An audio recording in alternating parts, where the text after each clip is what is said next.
ಹಿರಿಯ ಶಾಸಕರು ಹಾಗೂ ರಾಜ್ಯ ಆಡಳಿತ ಸುಧಾರಣಾ ಆಯೋಗದ ಅಧ್ಯಕ್ಷರಾದ ಆರ್.ವಿ. ದೇಶಪಾಂಡೆ ಅವರ ಜನ್ಮದಿನದ ಅಂಗವಾಗಿ ರಾಜದೀಪ್ ಟ್ರಸ್ಟ್ ಹಾಗೂ ಅಭಿಮಾನಿ ಬಳಗದಿಂದ ಸಾಧಕ ಕೃಷಿಕರನ್ನು ಗುರುತಿಸಿ ಗೌರವಿಸುವ ಕಾರ್ಯಕ್ರಮ ನಡೆಯಿತು. ಈ ಸಂದರ್ಭದಲ್ಲಿ ಹಿರಿಯ ಕೃಷಿಕರಾದ ಶ್ರೀಪತಿ ಭಟ್ ಮಾವಿನಕೊಪ್ಪ ಅವರ ಮನೆಗೆ ಭೇಟಿ ನೀಡಿ ಸನ್ಮಾನಿಸಲಾಯಿತು. ಟ್ರಸ್ಟ್ ಅಧ್ಯಕ್ಷ ದೀಪಕ್ ದೊಡ್ಡೂರು, ನಗರ ಯೋಜನಾ ಪ್ರಾಧಿಕಾರದ ಅಧ್ಯಕ್ಷ ಜಗದೀಶ್ ಗೌಡ ಹಾಗೂ ಹಿರಿಯ ನ್ಯಾಯವಾದಿ ರವೀಂದ್ರ ನಾಯ್ಕರ ನೇತೃತ್ವದಲ್ಲಿ ಶ್ರೀಪತಿ ಭಟ್ಟರ ಕೃಷಿ ಸಾಧನೆಯನ್ನು ಸ್ಮರಿಸಿ ದಂಪತಿ ಸಹಿತ ಗೌರವಿಸಲಾಯಿತು. ಕಾರ್ಯಕ್ರಮದಲ್ಲಿ ಮಾತನಾಡಿದ ಟ್ರಸ್ಟ್ ಅಧ್ಯಕ್ಷ ದೀಪಕ್ ದೊಡ್ಡೂರು, ದೇಶಪಾಂಡೆ ಅವರ ಜನ್ಮದಿನದ ಅಂಗವಾಗಿ ಪ್ರತಿ ವರ್ಷವೂ ಸಾಧಕರನ್ನು ಗುರುತಿಸಿ ಗೌರವಿಸುವ ಪರಂಪರೆ ಮುಂದುವರೆದಿದೆ.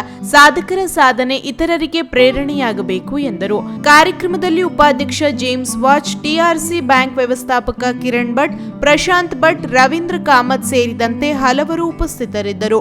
ಬಳಿಕ ಪ್ರಮುಖರು ಶ್ರೀಪತಿ ಭಟ್ಟರ ತೋಟವನ್ನು ವೀಕ್ಷಿಸಿ ಮೆಚ್ಚುಗೆ ವ್ಯಕ್ತಪಡಿಸಿದರು.